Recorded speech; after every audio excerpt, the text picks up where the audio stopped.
নাচলে সম্প্রীতির পুকুর হিসেবে পরিচিত সতীহার দিঘি নামে একটি জলমাহালের লিজ ইজারা বাতিলের দাবিতে বিক্ষোভ মিছিল, মানববন্ধন ও উপজেলা নির্বাহী কর্মকর্তার কার্যালয়ের সামনে অবস্থান কর্মসূচি পালিত হয়েছে। চাঁপাইনবাবগঞ্জের নাচল থেকে আরিফুল ইসলামের তথ্যচিত্রে ডেস্ক রিপোর্ট।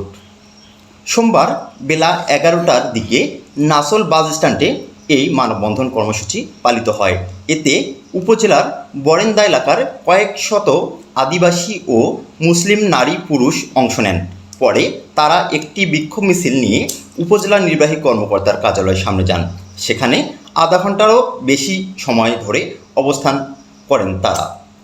এ সময় বিক্ষোভকারীরা জানান, নাচল উপজেলার নিজামপুর ইউনিয়নের বরেন্দা গ্রামের সতীহার দিঘিটি এলাকার সাম্প্রতিক পুকুর নামে পরিচিত। দীর্ঘ প্রায় 50 বছর ধরে এই দিঘিটি বরেন্দা গ্রামের মৎস্যজীবী সমিতির নামে লিজ নেওয়া হয়।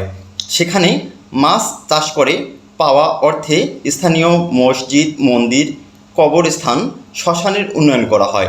অসচ্ছল মেধাবী শিক্ষার্থীদের শিক্ষাবৃত্তি দেওয়া হয়। মুসলিম, হিন্দু ও ক্ষুদ্র নিগোষ্ঠীর অসচ্ছল পরিবারের মেয়েদের বিয়ের আর্থিক সহায়তা দেওয়া হয়। এই দিঘিকে ঘিরেই বরেন্দা গ্রামে গড়ে উঠেছে সাম্প্রদায়িক সম্প্রীতির অন্যান্য নজির। কিন্তু এবার জলমহল নীতিমালা অমান্য করে 15 কিলোমিটার দূরের একটি সমিতিকে দিঘিটি লিজ দেওয়া হয়েছে। এতে করে গ্রামের মানুষ ওই দিঘি থেকে আয়ের উৎস হারাচ্ছে।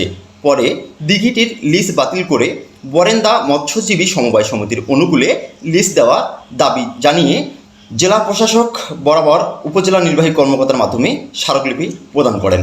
সেলিম সম্রাট, নাগরিক ভাবনা, নিউজ ডেস্ক।